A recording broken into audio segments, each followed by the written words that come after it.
আজ তোমাদের একটা নতুন গল্প শোনাই। কি গল্প বলো তো?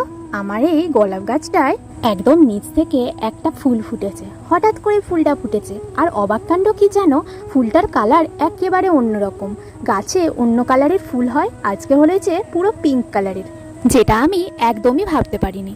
আর এই নয়নতারা গাছগুলোর অবস্থা দেখো, একদম ঝোপ হয়ে গিয়েছে। তখন আমি নার্সারি থেকে একদম বিদেশি ভ্যারাইটিস নয়নতারা নিয়ে এসে রোপণ করি, তখন গাছগুলো ছোট হয়ে থাকে। আর এই গাছগুলোর অবস্থা দেখো, পুরো বন করে দিয়েছে টবটাকে। গোলাপ ফুলটার ফুল হচ্ছিল না।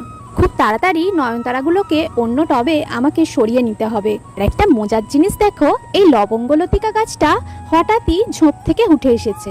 যদিও আমার একটা লবঙ্গলতিকা গাছ আগেই ছিল, সেটা মরে গিয়েছে। আর আমি কিছুদিন ধরেই দেখছিলাম এই লবঙ্গলতিকা গাছটা হঠাৎই টবের পাশ থেকে হয়ে গিয়েছে।